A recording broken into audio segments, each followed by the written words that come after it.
Welcome to NaMo tutorials. आज हम अधिशोषण समतापी एवं उत्प्रेरण के बारे में पढ़ेंगे। अधिशोषण समतापी अधिशोषक द्वारा अधिशोषित गैस की मात्रा में स्थिर ताप पर दाब के साथ परिवर्तन एक वक्र के माध्यम से व्यक्त किया जाता है, जिसे अधिशोषण समतापी कहते हैं। नाम से ही स्पष्ट है कि समतापी अर्थात तापमान स्थिर रहेगा एवं स्थिर तापमान पर अधिशोषित गैस की मात्रा का दाब के साथ परिवर्तन के वक्र को अधिशोषण समतापी कहते हैं। अधिशोषण समतापी का वक्र कुछ इस प्रकार होता है। वक्र से स्पष्ट है कि जैसे जैसे तापमान को बढ़ाया जाता है वैसे वैसे अधिशोषण की मात्रा x/m घटती है। x/m इकाई द्रव्यमान द्वारा अधिशोषित मात्रा को निरूपित करता है एवं उच्च दाब पर अधिशोषण की मात्रा x/m स्थिर हो जाती है, अर्थात दाब को बढ़ाने पर एक स्थिति ऐसी आती है जब और अधिक दाब बढ़ाने पर x/m का मान नहीं बढ़ता है। ग्राफ से स्पष्ट है कि दाब बढ़ाने पर x/m का मान संतृप्तता की ओर अग्रसर हो रहा है। फ्रोएंडिक समतापी वक्र। फ्रोएंडलिक ने इकाई द्रव्यमान द्वारा अधिशोषित गैस की मात्रा एवं दाब के मध्य एक रिलेशन दिया था, जिसके अनुसार x/m = k × p⁻1/n होता है, जहाँ x/m इकाई द्रव्यमान द्वारा निश्चित ताप पर अधिशोषित गैस की मात्रा है तथा k एवं n स्थिरांक है। यदि हम इस समीकरण में दोनों तरफ log ले तो हमें कुछ इस प्रकार की समीकरण प्राप्त होगी। log x/m = log k + 1/n log p। समीकरण से स्पष्ट है कि log x/m एवं log p के मध्य ग्राफ एक स्थिर रेखा होगी, क्योंकि x/m p पर रेखीय रूप से निर्भर करता है एवं जिसकी ढाल 1/n होगी। अतः ग्राफ कुछ इस प्रकार होगा। जब log p का मान 0 होगा तब log x/m का मान log k होगा एवं ग्राफ की ढाल 1/n है। log x/m का log p पर रेखीय रूप से निर्भर करना फ्रोएंडिक के समीकरण को सत्यापित करती है।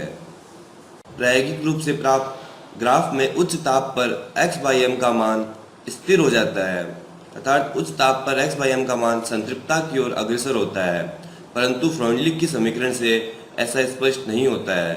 फ्रोएंडलिक की समीकरण उच्च दाब पर असफल हो जाती है। इसी प्रकार यदि विलयन अवस्था के लिए फ्रोएंडलिक की समीकरण लिखी जाए तो वह कुछ इस प्रकार होगी। x/m = k × सांद्रता की पावर 1/n। इसमें भी यदि समीकरण में log लिया जाए, log x/m = log k + 1/n log c। log x/m log सांद्रता पर रेखीय रूप से निर्भर करती है। अधिशोषण के अनुप्रयोग। उच्च निर्वात उत्पन्न करने में जनरली किसी भी पात्र के अंदर उच्च निर्वात उत्पन्न करने के लिए निर्वातित पंप के अंदर चारकोल का उपयोग किया जाता है, क्योंकि चारकोल गैस को अपनी सतह पर अधिशोषित कर लेता है। अतः अधिशोषण उच्च निर्वात उत्पन्न करने में सहायक होता है।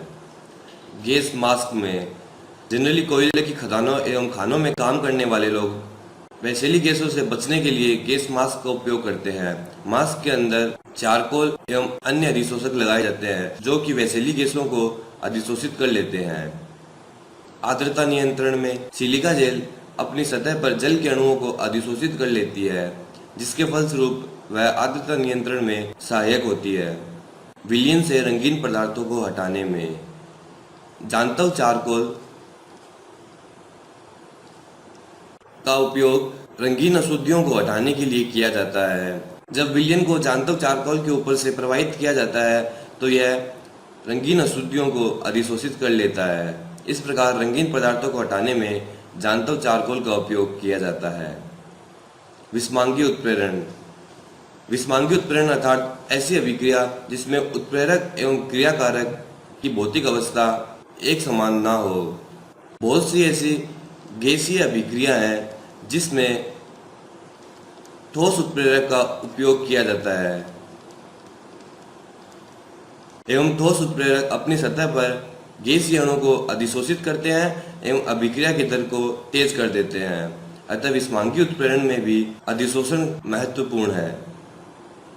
उत्प्रेरक वे पदार्थ जो रासायनिक अभिक्रिया के वेग को परिवर्तित कर देते हैं तथा अभिक्रिया के अंत में इनके द्रव्यमान एवं संगठन में कोई परिवर्तन नहीं आता है, उत्प्रेरक कहलाते हैं एवं इस क्रिया को उत्प्रेरण कहते हैं।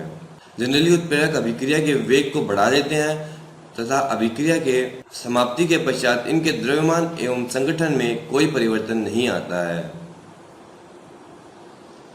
उत्प्रेरक दो प्रकार के होते हैं, वर्धक एवं विषकारक। वे पदार्थ जो उत्प्रेरक की क्रियाशीलता बढ़ा दे वर्धक कहलाते हैं तथा विषकारक वे पदार्थ होते हैं जो उत्प्रेरक की सक्रियता अर्थात क्रियाशीलता को घटा देते हैं। उत्प्रेरण अभिक्रिया दो प्रकार के होते हैं, समांगी उत्प्रेरण अथवा विस्मांगी उत्प्रेरण। तो सर्वप्रथम समांगी उत्प्रेरण। जब अभिकारक उत्पाद एवं उत्प्रेरक एक समान भौतिक अवस्था में पाए जाते हैं तो इसे समांगी उत्प्रेरण कहते हैं। उदाहरण के लिए दी गई अभिक्रिया में दोनों अभिकारक गैसीय अवस्था में है एवं उत्प्रेरक भी गैसीय अवस्था में है, अतः SO2 का यह ऑक्सीकरण अभिक्रिया समांगी उत्प्रेरण का उदाहरण है। विस्मांगी उत्प्रेरण। जब अभिकारक उत्पाद एवं उत्प्रेरक की भौतिक अवस्था भिन्न भिन्न होती है तो इसे विस्मांगी उत्प्रेरण कहते हैं। अर्थात हैबर प्रक्रम के अंदर दोनों क्रियाकारक एवं उत्पाद गैसीय अवस्था में होते हैं परंतु उत्प्रेरक ठोस अवस्था में होता है, अतः यह विस्मांगी उत्प्रेरण का उदाहरण है। विस्मांगी उत्प्रेरण की क्रियाविधि। उत्प्रेरण की क्रियाविधि अधिशोषण के सिद्धांत पर आधारित है। यह क्रिया ठोस उत्प्रेरक की सतह पर केंद्रित होती है जिसमें निम्न पद सम्मिलित है। सर्वप्रथम उत्प्रेरक की सतह पर अभिक्रियक अणुओं का विसरण होता है, उसके पश्चात उत्प्रेरक की सतह पर अभिक्रियक अणुओं का अधिशोषण होता है। उदाहरण के लिए डायग्राम से स्पष्ट है कि यह एक उत्प्रेरक के पृष्ठ की संरचना है जिसके ऊपर मुक्त संयोजकता दिखाई गई है। उत्प्रेरक की पृष्ठ पर मुक्त संयोजकता होती है जो कि केवल अभिक्रिया के लिए अभिक्रियक अणुओं को स्थान प्रदान करती है तथा उत्प्रेरक की सतह पर अभिक्रियक अणुओं का विसरण होता है।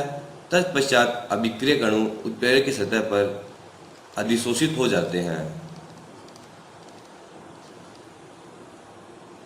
उसके पश्चात एक मध्यवर्ती निर्माण द्वारा उत्प्रेरक की सतह पर रासायनिक अभिक्रिया संपन्न होती है एवं उत्प्रेरक की सतह पर उत्पन्न उत्पादों का अवशोषण होता है तथा उत्प्रेरक की सतह पुनः रासायनिक अभिक्रिया के लिए उपलब्ध हो जाती है।